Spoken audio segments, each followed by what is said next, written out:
Baik, Assalamualaikum warahmatullahi wabarakatuh. Pada kesempatan kali ini kami akan mempresentasikan hasil laporan kami mengenai website Prodi yang telah kami buat. Untuk anggota kelompoknya sendiri, yang pertama ada saya, Elis Noliso. Kemudian ada Reni Agustina Hasugian, ada Citra Adinda Hartawan, dan yang terakhir ada Azarobi Dwi Anggoro. Untuk laporan yang pertama yaitu mengenai UI UX Research yang akan dijelaskan oleh Citra. Baik, selanjutnya saya akan menjelaskan tentang laporan UI UX Research yang telah kami lakukan. Yang pertama ada objek. Di sini, objek penelitian yang kami gunakan adalah website Prodi Sistem dan Teknologi Informasi STI yang beralamat http://ft.uinjer.ac.id. Jadi, objek ini gimana kita ngembangin supaya website itu bisa terlihat lebih baik lagi. Kemudian yang kedua, kami membuat hipotesis atau dugaan sementara. Kami membuat 3 hipotesis. Yang pertama, desain sebuah web merupakan salah satu faktor seseorang sering mengunjungi sebuah website. Yang kedua, font yang digunakan pada sebuah website mempengaruhi kenyamanan seseorang yang mengunjungi sebuah website. 3, penggunaan fitur yang lengkap dalam sebuah website akan menambah ketertarikan dari pengguna. Selanjutnya yang ketiga, kami melakukan penggalian data. Metode yang kami gunakan untuk menggali data dari para calon user adalah melakukan survei dengan bantuan tools Google Form. Yang keempat, kami membagikan kuesioner kepada calon user. Kami membagikan kuesioner kepada calon user dengan cara mengirimkan link Google Form yang telah kami buat sebelumnya. Link tertera ya. Kemudian yang kami selanjutnya kami melakukan analisis data user. Berdasarkan data yang kami peroleh, dapat disimpulkan beberapa data di antaranya. Yang pertama, kebanyakan pengguna atau calon user kami adalah remaja berumur 19 tahun. Kedua, kebanyakan pengguna atau calon user kami adalah pelajar atau mahasiswa.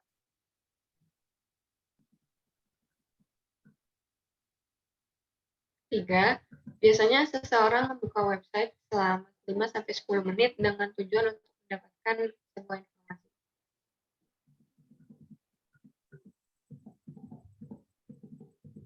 Keempat, kebanyakan calon pengguna atau user kami menyetujui bahwa desain sebuah web merupakan salah satu faktor yang membuat mereka sering mengunjungi sebuah website tersebut. Sehingga hipotesis yang telah kami buat sebelum itu terbukti kebenarannya.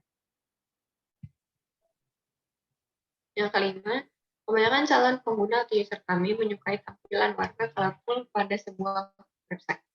Keenam, kebanyakan calon pengguna atau user kami menyetujui bahwa font yang digunakan dalam sebuah website itu mempengaruhi kenyamanan mereka saat membuka website tersebut.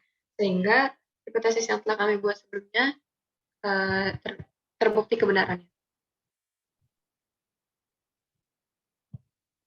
Yang ketujuh, kebanyakan calon pengguna user kami tertarik mengunjungi sebuah website jika terdapat banyak fiturnya.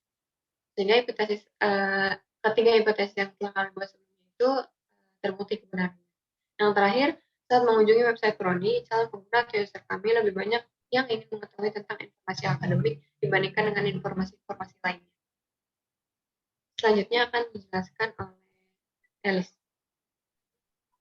Ya, baik, selanjutnya itu ada user persona.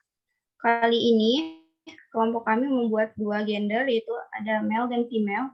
Untuk male sendiri bernama David, usianya itu 18 tahun, domisilinya dari Jakarta.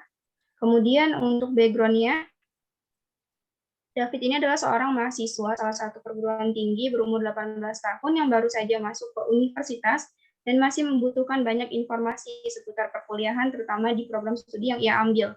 Untuk goals-nya ada 2. Yang pertama, menemukan website prodi yang dapat memenuhi semua kebutuhan informasi seputar program studinya. Yang kedua, ingin memahami betul keseluruhan apa saja yang ada di dalam program studinya. Untuk needs-nya sendiri, ada 3. Yang pertama, membutuhkan sebuah website mengenai program studi yang diambilnya. Yang kedua, membutuhkan banyak informasi di dalam website tersebut seperti beasiswa, perlombaan, kemahasiswaan, dan lainnya. Yang terakhir, membutuhkan website prodi dengan tampilan yang menarik dan fitur yang mumpuni untuk memenuhi kebutuhannya terhadap prodinya tersebut. Browser yang digunakan itu ada dua, ada Chrome dan Mozilla Firefox. Teknologinya ada Android, Apple, Linux, dan Windows. Kemudian untuk channel-nya itu ada WhatsApp, Line, Instagram, dan Twitter. Untuk user persona yang kedua itu yang genrenya female, namanya itu Sofia, umurnya 18 tahun, domisilinya dari Bandung, background-nya hampir sama dengan David, Golf, dan ini juga sama. Teknologi yang digunakan, channel, dan browser-nya pun juga sama. Kemudian yang ketujuh yaitu analisis SWOT yang akan dijelaskan oleh Randy. Baik, di sini saya akan menjelaskan analisis SWOT. Yang pertama ada strength atau kekuatan. Terdapat informasi yang disajikan sudah lengkap. Fitur yang ditampilkannya juga sudah lengkap. Yang kedua, weakness atau kelemahan. Data letak yang terlihat menumpuk, kurang rapi, dan kurang berjarak. Tampilan web yang sederhana, kurang menarik. Ukuran form yang terlalu kecil dan menumpuk. Yang ketiga, opportunities atau peluang. Website bisa terus berkembang dengan memperbanyak ide-ide dan inovasi baru. Tersedianya jaringan kerjasama yang luas bagi program pengabdian. Tersedianya juga pelayanan untuk sistem akademik. Terbukanya pemanfaatan hasil pembelajaran untuk pengembangan akademik. Yang terakhir, memanfaatkan dan memaksimalkan untuk publikasi penelitian. Yang terakhir itu ada threats atau ancaman. Tampilan dari web ini bisa kalah saing dan kurang menarik dari web lainnya. Selanjutnya akan dijelaskan oleh teman saya, Elis. Baik, selanjutnya itu ada laporan mengenai user journey dan user flow. Untuk user journey-nya sendiri, yang pertama, alurnya, ini detail awalnya. User itu akan mengetik URL website kita, kemudian akan diarahkan ke landing homepage yang berisi header, ada logo, search bar, login, kemudian di dashboard menunya ada home, profil, dosen, kemahasiswaan, event, dan kontak. Untuk home-nya sendiri ada selamat datang, kemudian untuk di profilnya ada profil lulusan, jumlah mahasiswa, dosen, peminatan, dan lainnya. Kemudian dosen itu ada profil dari 6 dosen. Kemudian di kemahasiswaan ada BEM atau BPH Prodi STI, prestasi, klub atau komunitas. Kemudian di eventnya itu ada perlombaan, pengumuman, dan prestasi. Di kontak itu ada phone, email, address, dan sosial media. Kemudian ada sidebarnya. Dan yang terakhir ada footernya, yaitu yang terdiri dari address, sosial media, dan link yang terkait. Kemudian yang kedua yaitu user flow-nya. Untuk user flow-nya sendiri, alurnya pertama, user akan mencari nama dari link atau web yang akan diakses, kemudian akan mengarah kepada landing homepage, dan ada 3 cara untuk dapat menampilkan informasi. Yang pertama yaitu dengan melihat atau men-scroll website, kemudian akan menampilkan informasi, dan informasi tersebut dapat diterima. Kemudian yang kedua, dengan cara mengklik dashboard menu, menampilkan informasi, dan selesai. Cara yang terakhir yaitu mencari di fitur pencarian, kemudian menampilkan hasil pencarian tersebut, dan informasi pun didapatkan. Kemudian ada desain wireframe yang akan dijelaskan oleh Randy. Di desain wireframe ini terdapat pertama home. Di dalam home ini merupakan halaman depan yang merupakan isinya pengertian dari program studi, sistem dan teknologi informasi, profil kelulusan, klub sistem dan teknologi informasi, dosen, dan kontak atau kontak dan berita. Yang kedua, next. Yang kedua ada dosen. Yang ketiga ada kemahasiswaan. Yang keempat ada event. Yang kelima ada kontak. Selanjutnya, ini merupakan bukti bahwa kelompok kami sudah menginstal Content Management System WordPress. Next.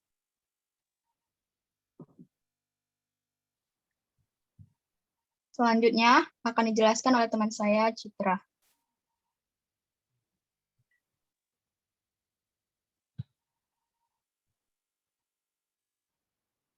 Selanjutnya, saya akan menjelaskan tentang website dari Prodi STI yang telah kami buat.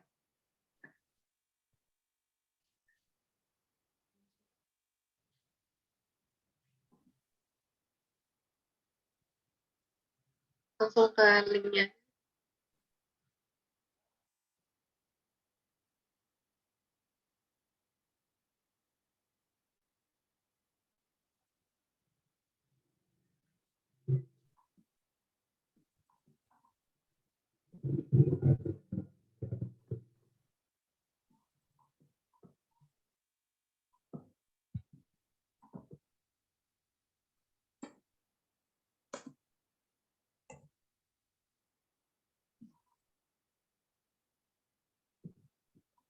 Ya, di sini seperti yang terlihat, tampilan home dari website yang telah kita buat ini seperti ini. Jadi website yang kita buat ini selebihnya sama dari wireframe yang telah kami buat sebelumnya, dan juga dari research yang telah kami lakukan, serta user journey dan user flow yang telah kami buat. Ada selamat datang, perlulusan, lab, dosen, kemudian berita terkini, dan di footernya ada kontak us, sama link terkait. Kemudian lanjut ke menu yang pertama, itu ada profil.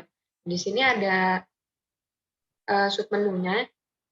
Sebagai contoh, mungkin bisa langsung dicek jumlah mahasiswa dan dosen.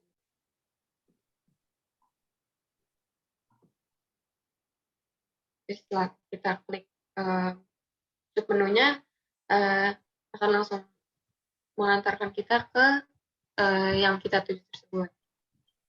Selanjutnya, di profil itu ada sejarah, visi-visi, perlulusan, yang tadi sudah dijelaskan sebelumnya. Menu selanjutnya ada dosen. Nah, di sini itu isinya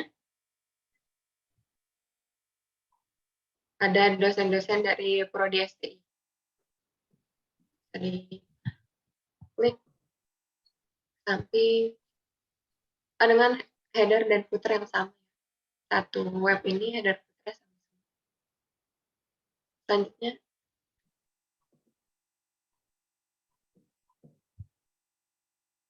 menu selanjutnya ada kemahasiswaan dan berbagai submenu, ada 3. BMP, prestasi, dan lab atau komunitas. Ada inovatif, BMP, prodi, dan lain-lain. Menu selanjutnya ada event. Beserta submenunya ada beasiswa, perlombaan, dan pengumuman.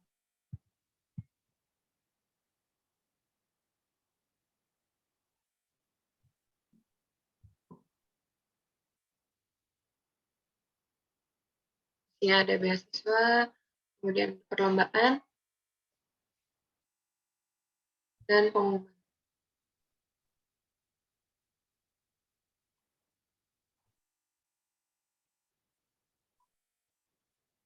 Kemudian menu yang terakhir ada kontak.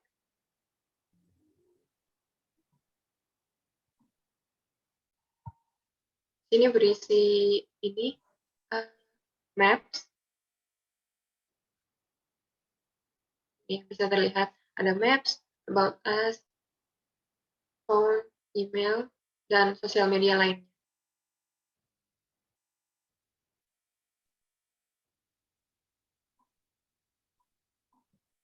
Ini kami buat berdasarkan riset kami sebelumnya yang terdapat di makalah. Dan juga tema, background warnanya, itu kan yang di research, kebanyakan orang memilih colorful. Nah, kita colorful dengan warna utama itu biru muda. Demikian bisa saya sampaikan. Dilanjut dengan Alice. Baik, itu tadi website yang sudah online-nya ya, bisa diakses online. Kemudian yang terakhir untuk kesimpulannya, dari hasil yang kami kerjakan, pembuatan website telah sesuai dengan kuesioner yang telah kami gunakan sebelumnya. Hasil pekerjaan yang telah kami buat mencakup berbagai laporan, yaitu laporan UI UX yang mana terdapat objek, hipotesis atau dugaan sementara, menggali data dengan menggunakan JFrog, membagikan kuesioner kepada calon user, menganalisis data user, membuat user persona, dan analisis SWOT. Kemudian pada laporan selanjutnya itu ada laporan user journey dan user flow. Kemudian juga ada pembuatan wireframe-nya untuk dijadikan patokan. Yang kemudian juga selanjutnya ada instalasi dari WordPress-nya, dan yang terakhir penerapan website program studi STI-nya ke link yang sudah online atau bisa diakses semua orang. Mungkin hanya itu yang dapat kami sampaikan. Kurang dan lebihnya mohon maaf. Wassalamualaikum warahmatullahi wabarakatuh.